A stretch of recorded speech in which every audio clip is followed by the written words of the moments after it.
Good evening, friends of the creaking door. This is your host inviting you into the inner sanctum. Come in, come on in.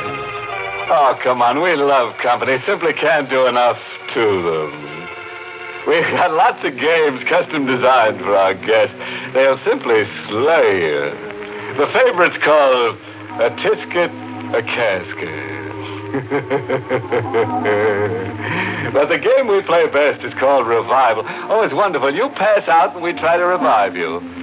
If we don't, you don't.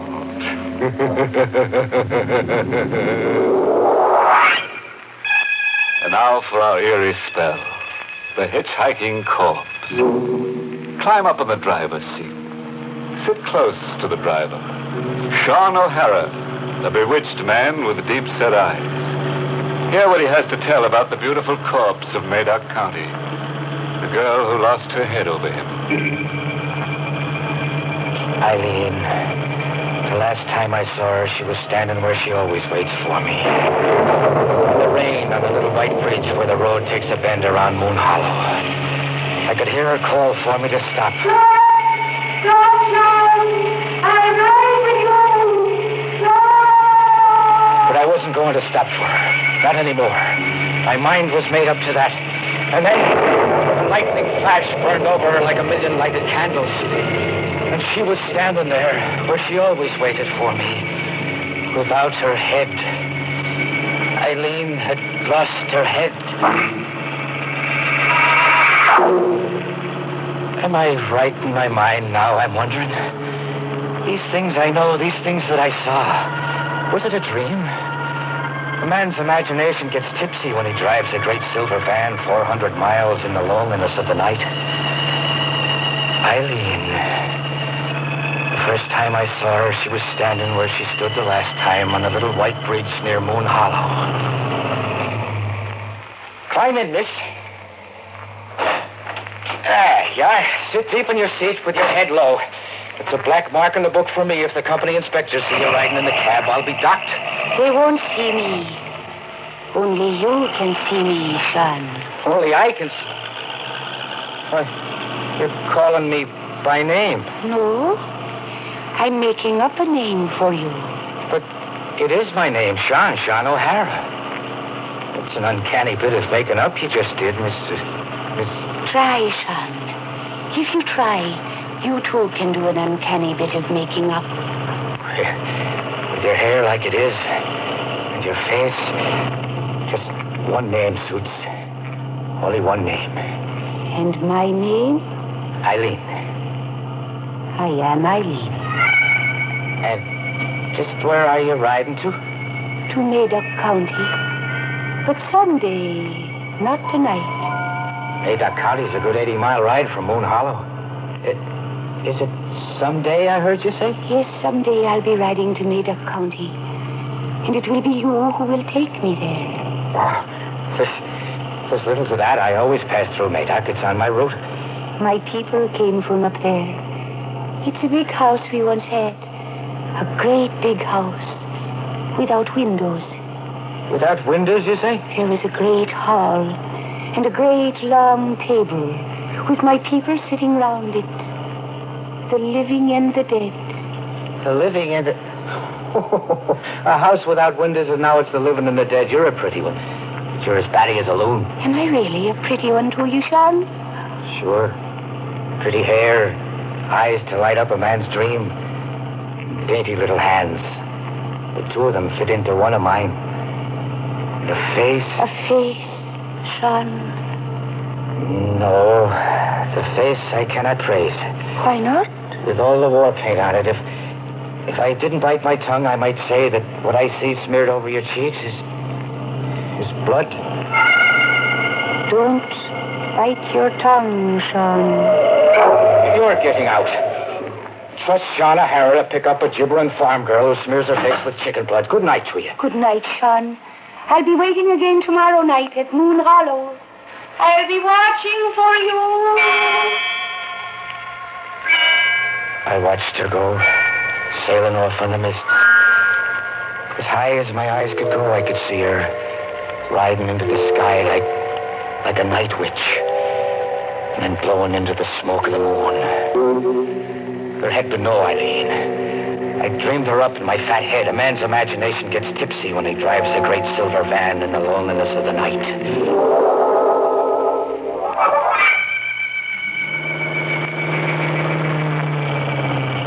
Way up, I pulled into the yard behind old Morgan's diner to sleep the night from 2 to 6, curled up in my cab like I always did. I'm a hearty man and a steady sleeper, not given to dreaming. But this night, bad luck to me, I dreamed. She was leaning over me, Eileen, with the moon in her eyes. And now the blood was wet on her cheeks and running down in big red beads to splash my shirt. The old mill house in Maida, where the water falls, in Maida. The old mill house in Maida, where the water The falls. old mill house in Maida, where the water falls. You must see that the dead go home. See that the dead... Eileen... Eileen.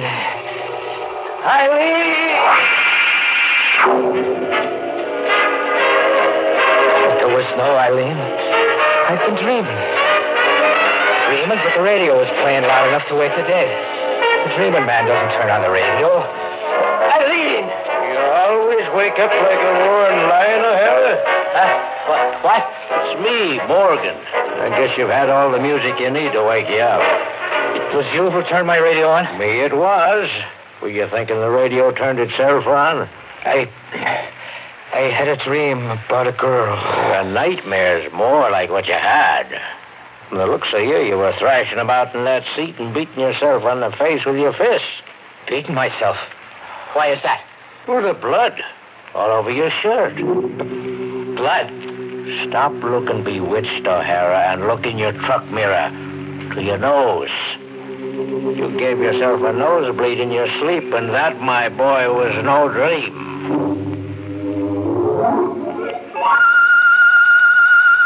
I was an hour late for unloading in the Cloverville depot.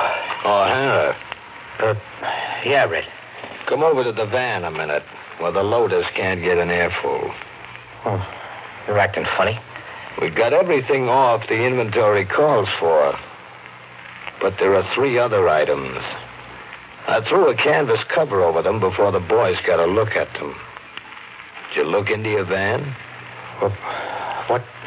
What's under the canvas cover, Red? Coffins, O'Hara. 3 old pine wood coffins. Want to tell me something? What? To tell you? Oh, sure. I almost forgot about those coffins. It's a side job. Some yokel undertaker down by Moon Hollow. I'm to drop him off somewhere. Save him trucking charges that way and make myself $20 side money. Quit lying to me, O'Hara. And to yourself. Oh, lying, you say? But it's a fact, Red. Positively a fact. And I'm giving you half of the $20 for covering me. Wasn't one to pass up $20 for trucking 3 empty coffins. The coffins aren't empty, O'Hara.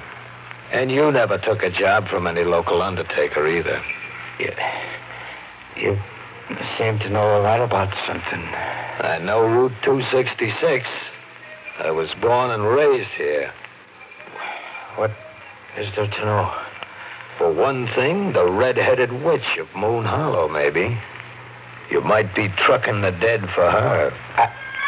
Eileen? Or any name you give her. She was Katie to a trucker named Conway who had your run once. To hear Conway tell it, Katie, or Eileen, was always trying to get him to take her dead out of Moon Hollow to somewhere else. To Maida Carley, to the old mill house. Or somewhere. Anyhow, that's how the story usually goes. But what she's really out to do is drive you crazy. How do you know there is such a girl? Those pine boxes in there. I saw them on Conway's truck once, like they're on yours now. Conway dumped them right back in Moon Hollow. Take my advice. From now on, pass the redhead up. Jam your accelerator to the floorboard and go past her at 80. I don't know what I'll do.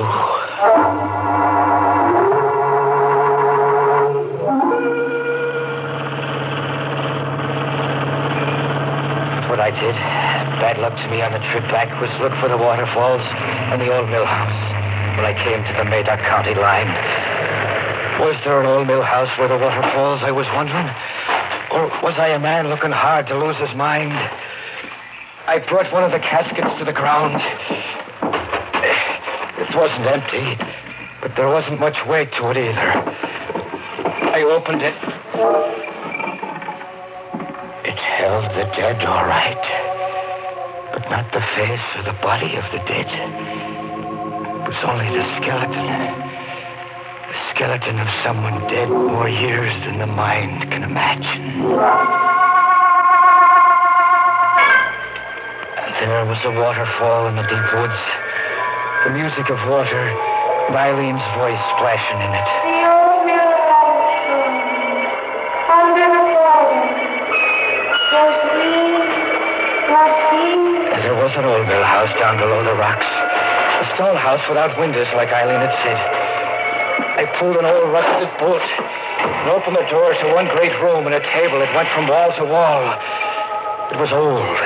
The flying dust could blind a man, so he'd only see what his tipsy imagination would want him to see. I saw Eileen. Eileen standing before me with her arms out. Like a thin shadow my eyes could see through to the wall. Go bring the casket, son. Go bring the dead home. Here's something terribly new in thumbing a ride. A witch hiker. And it eats switch, too, on the old boy meets girl formula. This one's boy meets gold. Eileen, now there's a bonny lass dead set on getting ahead. And if she keeps up the pace, she'll have O'Hara shorn of his sanity any mile now. But let's get back beside our bewitched trucker. A man's imagination gets tipsy when he drives a great silver van in the loneliness of the night. But there was an old mill house where the water falls, as Eileen has said. And it was there I left 3 caskets of the old dead. Passing Moon Hollow on the way back, I stopped in at Morgan's Diner for some Mormon coffee. It was just old Morgan putting his profits into the screaming jukebox. O'Hara, it's you. Nobody else. I've been waiting all night for you to come. I stopped for a time in Madoc. Well, agitated the way you look. Have I slipped out owing you for a meal? No. I don't understand the looks of you. The shoebox. It's for you see? Your name's written on it. Sean O'Hara. And left by whom? The devil's own daughter. O'Hara, her face was enough to send a man hiding in his coffin. A face all smeared with blood, was it? You have seen her, too. We are old acquaintances by now.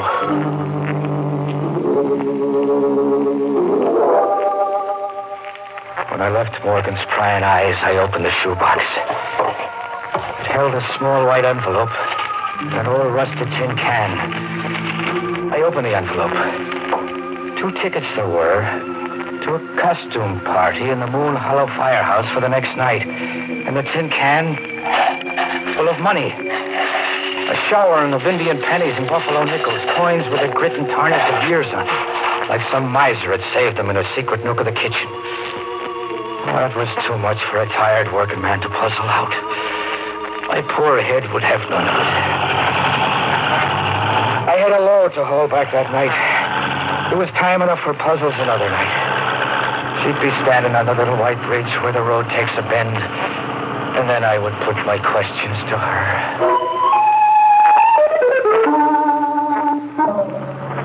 She was standing there the next night, watching for me, calling for me to stop. Sean! Stop, Sean! Her hair was wild as before, and her face the same. Her dress was changed. It was a costume now she was wearing, all silk and gaiety, like she was dressed up for a party. Sean! Yes, Eileen. You weren't going to stop. For a fact, no. You'll not be riding in my cab. And I'll not be trucking your dead ancestors anymore. Not for a barrel of nickels and pennies. Here, take your money back. No. It was grandmother's savings. She wants you to have it. Oh, so there's a grandmother, too, is there? Yes. And when will she be riding along to the old mill house? Tonight, Sean. She will ride with you tonight.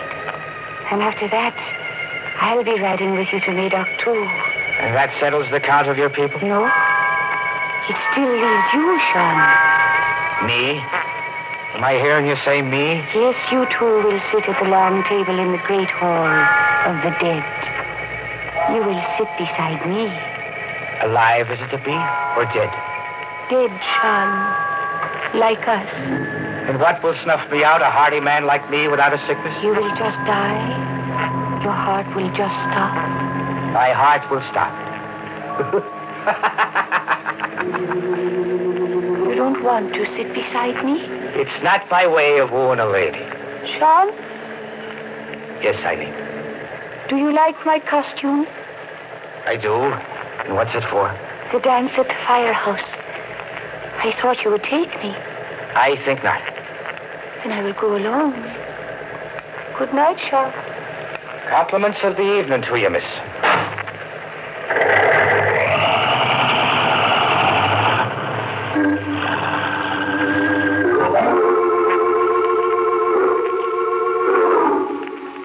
But instead of sleeping in old Morgan's yard, there I was just before the midnight hour, in the costume of a trucker with a tottering mind, and looking for Eileen in the firehouse. I found her in her silken gaiety where the Japanese lanterns were dimmest, wearing a mask like the others were, but not dancing like the others. Eileen, Sean, you're not surprised I came? I knew you'd come. You're not dancing? The music is stopped.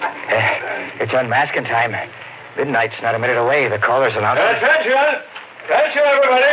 It's midnight! Everybody, on mask!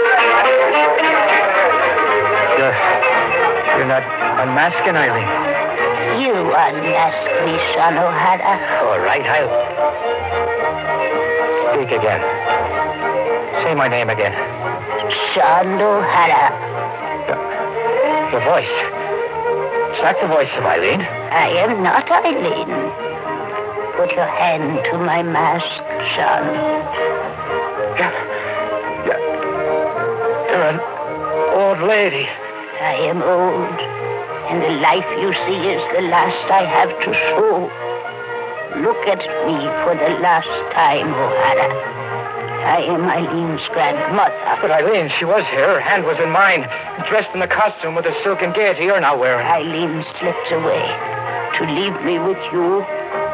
You have business with me now, Sean. Business, you say? Take me to Madoc County, the old mill house where the water falls. I'll be waiting to ride with you, O'Hara. Don't be long.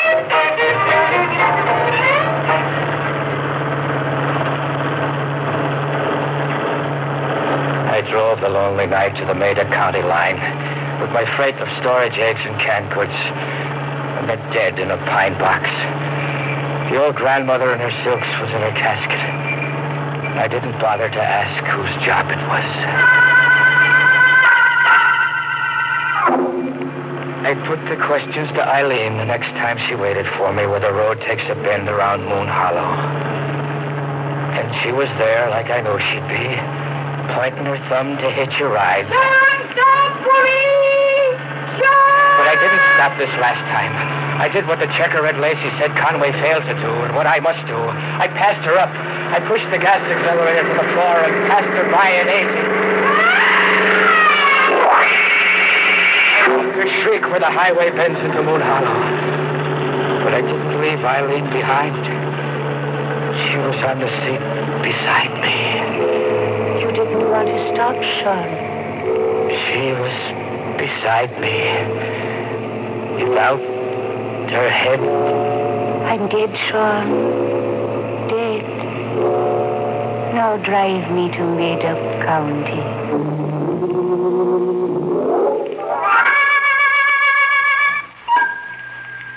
The imagination gets tipsy. The sheriff of Maida County is one to know it.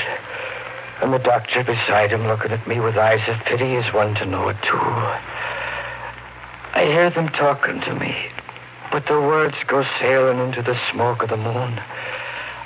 I listen, but I do not understand. You ran over her on the bridge down in Moon Hollow last night. A 20-ton truck, O'Hara. Her head was severed. I'll tell you all you need to know about Eileen Grant, her grandmother, and her people. They were run out of the old mill out of Madoc County about 30 years ago. Native superstition did that. The family was thought to have, well, call it evil powers. Where'd you take Eileen to, O'Hara? Huh? Eileen, what did you do with the body? I'll take you to her. Come, I'll take you to her.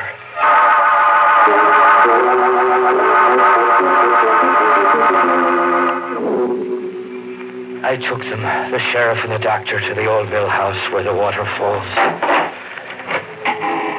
Here, Sheriff, is Eileen and her people sitting around the table in the great hall of the dead. O'Hara, to do this, to set them around the table like that, you couldn't be in your right mind, man. No, I couldn't be. And I'm the one to admit that. I'm not in my right mind to sit here beside Eileen now. What can there ever be between a man and a girl? Sitting and rotting in an old mill with their ancestors looking on.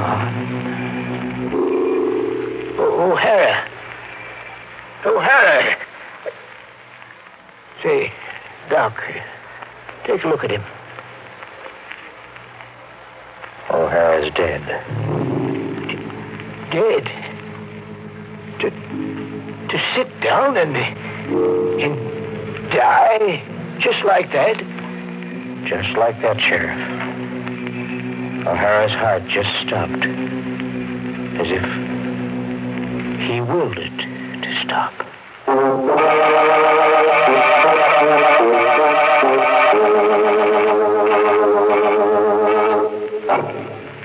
Now that O'Hara's given up the ghost, there's a job open. Somebody... As a special inducement to insanity, a pretty girl goes along with every truck. Oh, sorry, friend. I can't tell you which of the two jobs is the more harrowing. Moral? Oh, sure. I've got one carved right here on my vertebrae. This is for any motorist who runs across Eileen. Give her the go-by, Bob. All she'll get you is dead mileage.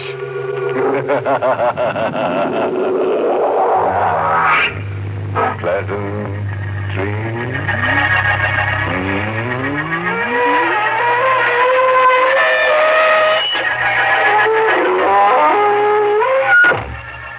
Inner Sanctum has been brought to you through the facilities of the United States Armed Forces Radio Service, the voice of information and education.